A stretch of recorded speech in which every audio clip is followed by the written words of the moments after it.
Just saw another bear. It's my third one of the day. 3 in one day in Glacier National Park. Crazy. This one and me stared at each other for like 30 seconds. It's kind of scary. We have a moose here. It's blocking the trail just ahead. I'm gonna start walking, but this thing is pretty big. Let's see what happens. Oh, we've been spotted. Hello and welcome back to the Free Outside podcast. This is the weekly solo episode where I just talk to the camera and myself and come up with anything I want to talk about. And this week, it was interesting. So this FKT I'm going to do in probably like 8 days from when this comes out. It's could be pretty hot. So I've been doing some sauna training and I was in there this week and a shoving match ensued. So this is a pretty big sauna, maybe like 20 people fit in it. And one younger kid actually put some sage or oil or something on the sauna heater just to put some smell into the world. And one guy got mad, yelled at him, and another guy, this triggered his PTSD, and so he shoved the guy. And the guy who got shoved and initially got mad went to management and told on the person for putting oil on the heater. So everyone involved in the story was between like 30 and 50 years old. So pretty fun when there's physical altercations in a place that's already 200 degrees. Maybe their blood was literally boiling. Okay, with that, into the meat of the episode, I thought I would just talk about some cool animal encounters that I've had over the years because they just have been pretty random, pretty fun, pretty interesting. Before that, if, you know, we don't really talk politics on the show, but both sides aren't great. So if you want to pick up one of these Make America Eclipse Again hats, link in the show notes. All right, let's get on to some animal encounters. So I was thinking a similar style episode to the one on hallucinations where I talk about all the things I've seen on the trails. I thought it would be fun to just do something similar, but in the vein of which animals I've had interesting encounters on trails. All right, let's dive into it. Should we go moose, goat, bear? I have a mouse one that's pretty fun. And what else? No real black bear ones. All right, let's just get into it. Okay, let's go with the moose first. So this one's actually straight out of my book on page 189. Just kidding, I made that up. I have no clue, but it is in there. I was doing the calendar year Triple Crown, which my book is about. The book is called Free Outside, just like the podcast. And I was hiking, I was near Steamboat Springs, so in the Zirkles, and I came around the corner and I saw these elk antlers laying in the ditch by the side of the trail. It was getting close to town, so the trail was kind of raised and it just looked like there were these antlers laying on the side. So I was thinking like, wow, cool. I will be in Steamboat Springs I will be in Steamboat Springs later today. I can just mail these home and then I'll have elk antlers forever. So as I get closer, I see the antlers begin to move. They are attached to a moose. The moose still owns his antlers. And I thought this was pretty funny, and there's two moose actually laying in this ditch, and one of them just slowly gets up and he stretches and just like craning his neck, looking around, and then he turns kind of sharply and looks right at me, and it's this inquisitive look, and before I can really decipher what it means, this moose sprints at me and lowers his antlers and is thrashing him side to side. And I dive into the bushes next to the trail. They're like blackberry bushes, and got all scraped up and crawled through those and then hid behind a tree. So I didn't do really a ton of research before doing the calendar year Triple Crown. I think everyone that does it these days does a lot more research, but what I did learn, since I hadn't encountered a ton of moose, was that moose have really bad eyesight. So the way to get away from one, if you're being attacked, is to hide. They're also really stupid. So I hide behind the tree. Moose can't see me anymore. He's thrashing about in the bushes, just knocking the blackberries back. But then he raises up his head, looks around, and it's that look of like he forgot what he was looking for. and it was really funny. I have a clip of it. If I'm really good at editing, I will drop that clip right here. Pause for effect. There's 2 moose here. Hey guys. Hey. Moose. Hello. Hello. Hello. Oh boy. Oh boy. That's a big one. Moose. Hey. Excuse me. This is awkward. Alright, can you guys move? I gotta walk by. Wish the lighting was better here. Hopefully I don't end up on those antlers. I just got charged by that moose. I had to run. This is getting crazy. Okay, and so when he did that, he just like sauntered back to where he was laying down. I backtracked on the trail, went down, went lower on the hill, and then just went all the way around below where the moose were and continued on my way into Steamboat Springs. So that was my funny moose encounter. I was literally charged by the moose. I did not have bear spray at the time. I'm pretty sure I mailed it back when the grizzly habitat was over, but this moose, that's when you need that bear spray, I guess, for moose. Okay, on that note, great transition here. We're going to move into my grizzly story. So this one actually happened on the Great Western Loop in 2018. So let's just go back to 2014 was my first time hiking through grizzly habitat. It was on the Pacific Northwest Trail as I crossed into Idaho from Washington. I think that's where the grizzly habitat starts. I carried bear spray, and I believe, I had a bear can, so carried that too. But I was very nervous. Like, I would sometimes get worked up with anxiety and play my phone out loud.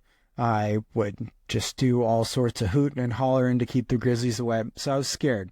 But then over the years, I got accustomed to it. I wasn't so scared of grizzlies anymore. After the calendar year Triple Crown, felt pretty good. Saw grizzlies in Glacier National Park, and now I've seen them a number of places. I actually saw some last weekend, obviously. But anyways, the grizzly situation of it all, I was on the Great Western Loop in the Bob Marshall Wilderness, not really too afraid of grizzlies anymore, respected them, kept my food pretty well protected just so that they wouldn't get themselves in trouble. But I'm walking through the Bob Marshall Wilderness past the Chinese Wall, drop down. I think it's called it's a really weird name. It's like the West Fork of the North Fork of the something River. Anyways, I cross that, and then I come around a corner, and I see a grizzly bear with its head in the bushes. 2 cubs are with it, too. Not an ideal scenario. But I've thought through this for thousands of miles at this point, so I pull out my bear spray and have it in my hand. The mama bear pulls her head back from the bushes, and the cubs take off into the into the growth. And the mama bear just looks at me while I hear the cubs crashing through the bushes. Then she kind of gets up on her hind legs, puts them down, and sprints straight at me. Well, all the research that I did on moose, I did not do on grizzlies. I was not sure when to deploy my bear spray, but I was holding it, so I was prepared for when and if that ever might have even happened. So I'm holding it, and the bear is sprinting at me. And about 15 feet away, she just stops. She gets up on her hind legs again, growls a little bit. I'm shaking, holding my bear spray, and just slowly start backing up out of the picture, trying to give plenty of space, plenty of room, so that there are no issues here. Well, I just got charged by a grizzly. I came around a corner, and a mother grizzly and 2 cubs were in the bushes. And she pulled her head out and charged straight at me. I took out my bear spray, and about 20 feet away, she stopped, got up on her hind legs, looked at me, turned around, ran back to her cubs, and off into the bushes. Coolest day ever. Then she puts her feet down aggressively, turns around, and crashes into the bushes after her cubs. Now, the story doesn't end there because as, I'm very worked up, adrenaline. I just thought I was going to get killed by a grizzly bear, which is quite a way to go out, but probably not the preferred one for me. So I keep walking, and then I see these two mules tied up, and I just have to spill my story. So I just start talking to them. I go, hey guys, I just got charged by a grizzly. It was so crazy. I have so much energy right now. I am super wired. I'm just saying all these things to two mules. And then I look past them, and two hunters are sitting about 50 feet away, having their dinner around a campfire. So it was super strange that they just saw a mountain man with a huge beard, plenty of hair, talking to their mules about getting charged by a grizzly. With that, and being self-conscious, I just retreated and kept going into the woods. So that is my grizzly story, ended with talking to mules. All right, now let's move on to goats. I think my best goat story, I got two good ones. Okay. One, I was doing all the Colorado 14ers, all 58 of them in 2015. Yeah, 2015. And I'm by I'm in the Creststone, so I'm going to do Creststone Peak and Creststone Needle, I believe they're called. And then there's like Humboldt, might be a peak there. Any Colorado listeners, if I'm wrong, apologies, but we do not do show notes. This is a ramble-a-thon here. Anyways, so I hike in, and I believe I camped in the valley. Then I tagged Creststone Peak. Thunderstorms rolled in, so I wasn't able to get the needle. I had to come back a different time for that. But I'm getting water in the valley here, just filtering some water. And another group of people that I'd seen on a couple other mountain ranges in Colorado was there. And we chatted, and they were also on a quest to climb all the Colorado 14ers that year. So we chatted a little bit, and there were these goats kind of just meandering around. Like, they were not too afraid of people, which is never great, but it's never too scary. You just don't want them near your food. And they also will like chew up your poles because they like the salt of the sweat on the handles or in the cork, and they'll eat your clothing and stuff like that. They're just salt mongers, basically.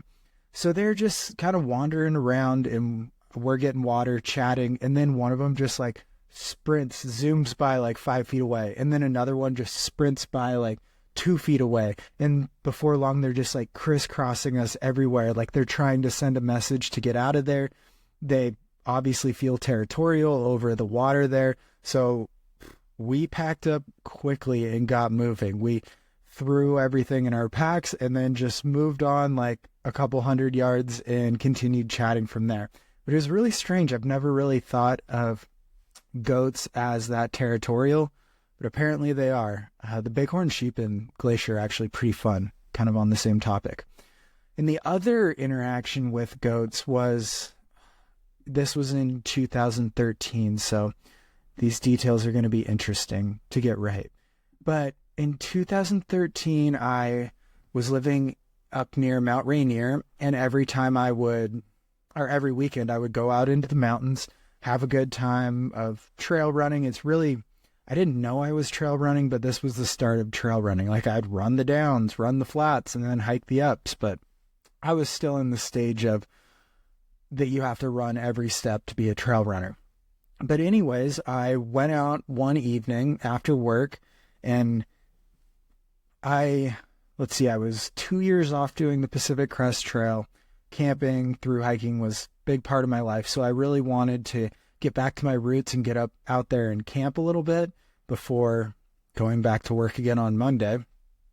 And I climbed up Norse Peak. It looked really cool, and it ended up being very cool. I believe it's Norse Peak. It had a really good view, and I kept climbing. I had a lunch packed, and it was like, I'll just get to the top, and that's when I'll eat my lunch. So I'm climbing. As I get near the top, this is like semi-off trail. I like to call it hints of trail. Like, there was a trail on a map, but very, very seldom used, so there were few signs of trail, but it was some kind of route. But I get up there, and there's more goats at the top. I kind of chase them away. I mean, they just run away when they see me coming because I'm so intimidating and the Tiger King, obviously. But anyways, once I chase them off, I sit on top and I pull out one of my sandwiches. I was a big ham sandwich guy at that point in my life. So I'm eating up there, and just, it's an epic view. It's really cool. And then the goats I see coming up the scree field. It was very hard to get up here, but it was a cool challenge, and it was worth the view for lunch. Quick sip of coffee there. And so these goats, they slowly start creeping up, and then one of them climbs this really tall spire and just stares right at me. And this is the leader, the billy goat. And they all start creeping up. Soon they're on the ledge, and they've like cornered me against the scree field. And this is when my adrenaline just spikes. I'm so nervous about these goats just like running at me or attacking me or doing something weird.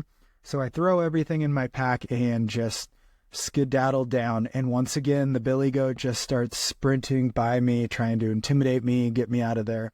They obviously wanted to be the top dogs, or the top goats in this case. So I descended and gave them back their peak. So those are my goat interaction stories. Let's see, I gotta have some more. So I guess I've been pretty good with at least food storage to the level of not really having any mice problem. But one time in northern Washington, had my meal. It's raining. It's, I don't know, let's call it August or September, but it's raining in Washington. So I'm eating in my tent, as you're not really supposed to do, because that's when the mice come in.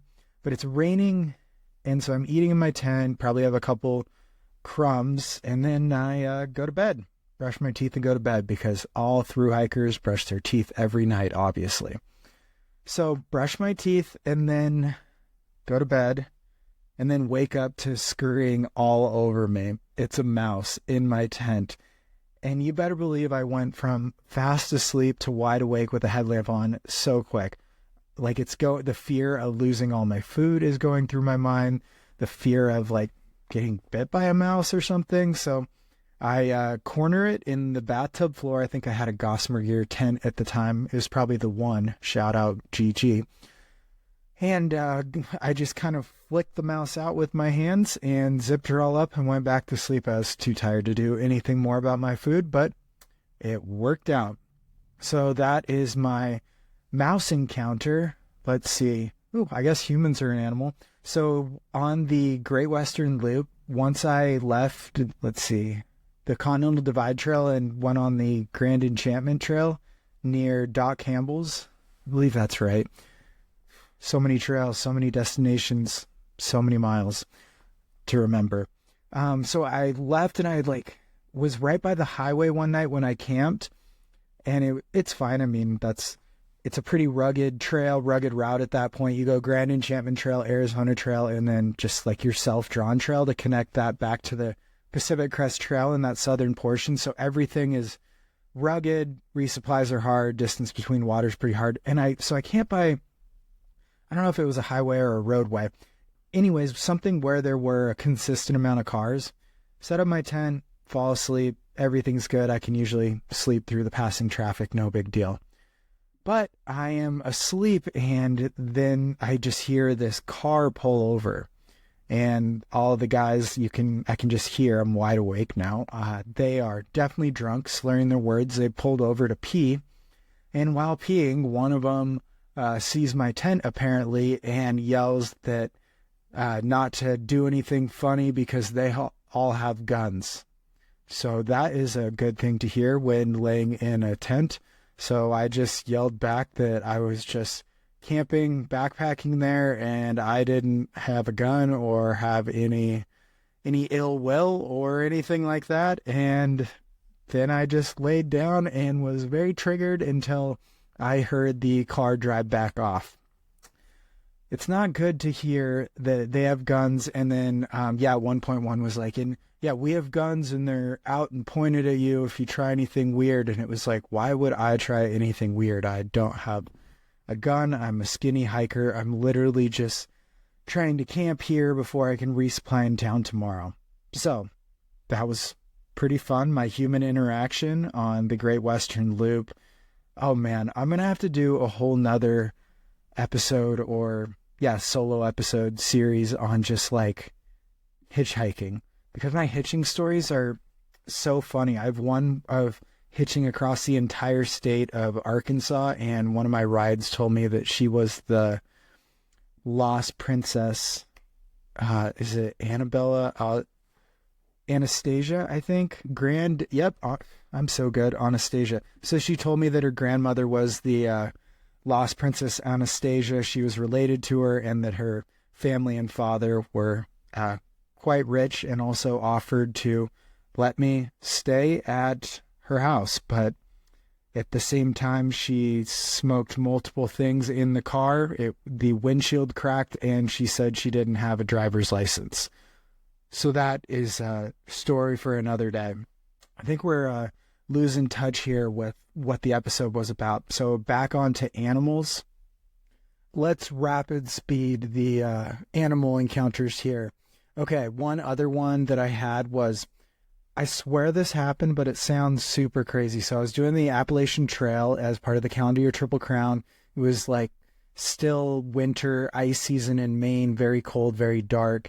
Have to cross multiple streams and night hike almost every night. So I was getting tired, but I was getting close to the end of the Appalachian Trail. I'm pushing hard, and I crossed this log, like a one-lane log across the creek. So I cross it, shine my flashlight in front of me, and a fish, like it looked to be like a 4 or 5 pound fish, jumped out of the water and just laid on the log. And I swear I just pushed him back into the water with my foot. This one is one where it's something that sounds more like a dream than what actually happened, but it is clear as day in my mind and when it happened. So a fish literally jumped out onto the bridge that I was walking across, and I had to kick him back in. That's a crazy one. All right, coyotes. Let's just rapid fire a few more animal encounter stories. So I was training for the Arizona Trail FKT in Arizona. I just moved from Tahoe to nowhere. I still didn't own a car or anything, so I just traveled out to Arizona to do the Arizona Trail FKT, and I'm training out there, and I was logging miles, and I set up my camp near Oracle. It's in the Tucson area. And in the middle of the night, the coyotes just went off, and then they slowly got nearer and nearer, louder and louder, and they started circling my tent.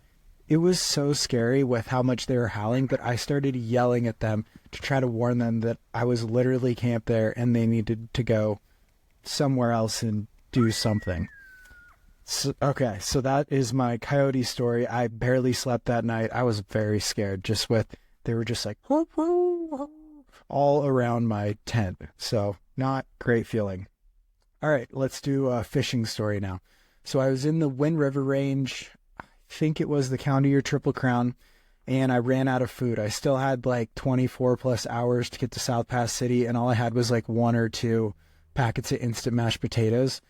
But through the areas with lakes and fish and stuff, I would carry a bit of fishing line and like 10 flies. So what I did was I tied the fishing line onto my trekking pole and then tied the fly on the end of it and flicked it into the depths of, I believe this was Pipeline Lake that I was at in the Wind River Range. And immediately, after like 10 casts, I caught 4 fish, and you better believe they helped me get through that section. Capuchin monkeys when I lived in Cojuita, Costa Rica. Every time you crinkled any wrapper or a bag of chips, they would just like sprint up and hiss at you to try to get you to drop the bag that you're eating out of so that they can steal your food. This happened one time, and it was so scary. It was like, I don't know, almost like a scene out of Jumanji where they were, the Capuchin monkeys were trying to reclaim the land. All right, mountain lion. I was running... So I was doing, Calendar Year Triple Crown again, and I was on Mount Ashland. I was descending. I was going to get picked up. Was I getting picked up? Maybe my family was just meeting me at Callahan's restaurant in Ashland the next day. So I really needed to just get there so that I could resupply and just connect and get there when they opened and stuff. So I was doing like 40-mile days, and I was running down Mount Ashland, and soon in like the darkest dark, I heard this hiss and then the sound of like a screaming child. And later I would learn that that is often associated with mountain lions. And I was so scared by that. I sprinted, like I was hobbling, kind of jogging downhill before that. After that hiss, you better believe I sprinted for like 3 or 4 more miles until I found somewhere to camp. On the Arizona Trail, I saw a scorpion in the crossing of the Grand Canyon. It was pretty crazy because it wasn't like glow in the dark. It was kind of iridescent. Iridescent? Is that a word? Probably. It was kind of iridescent though. So that was super interesting. And this was the final push, the final like 2-3 days or something. And when I saw that, it was like, am I hallucinating or am I actually seeing this? I believe I actually saw it. That's why it's on this list and not the hallucination list. And last one, let's just go with good old dogs. On the Pinhoti Trail, there's a pretty long road walk, and I was walking down, and then 2 pit bulls got through their fence and started sprinting at me. They did not look friendly at all. They were snarling. They started lunging at me. I had trekking poles, so I pointed one at each of their noses, their snouts, and pushed them back so that I could get some room. And then finally, the guy whose house they came out of, he heard them and he sprinted out of his door and after them to try to corral his big old dogs. He was a gigantic man, and I did not think someone that big could run that fast. But he eventually got there while I'm holding him back, just with trekking poles pointed at each of them and kind of edging him forward so that I could get more room to continue hiking on the Pinhoti Trail. He grabbed him, took him back inside, and then we were all off, and it worked. Okay, those are some of my best animal encounters. This week, actually, I spent, 10 hours or so, maybe 12 hours, doing trail work out on a local trail with the Forest Service, and we built a bridge. It was pretty awesome. But like I showed up and didn't know anyone. It was through this mountain bike program, actually. They're the most organized as far as trail work goes out here in Bozeman, Montana, unfortunately.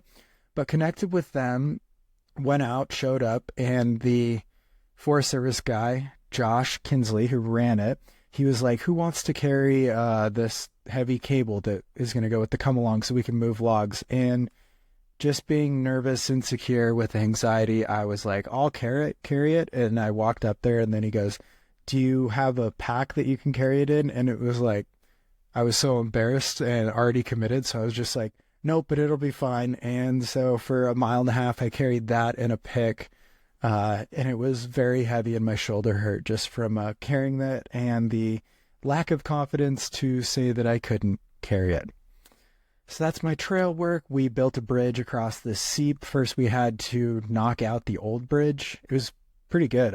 But I also have blisters on my hands, so a bit of a working man now. So pretty proud of that, showing that just don't just sit behind a computer and make podcasts. Out there in the field, getting blisters and learning about making bridges instead of burning them. All right. This weekend, I'm recording this on Friday. It comes out on Monday. I'm doing a 70-mile run with Bozeman Run Club called Scummy Summer Slammer. It's very cool, follows the divide, and I think I'm going to start from my house. So I think we've covered everything from the sauna to wildlife to this weekend. And rate, review, follow us, rate and review on Apple Podcasts and Spotify. If you are so inclined, subscribe and like on YouTube. Let it play in the background. We got to get those views and runtime. But with that, thanks again for joining us. Love you guys. Stay elite, my friends.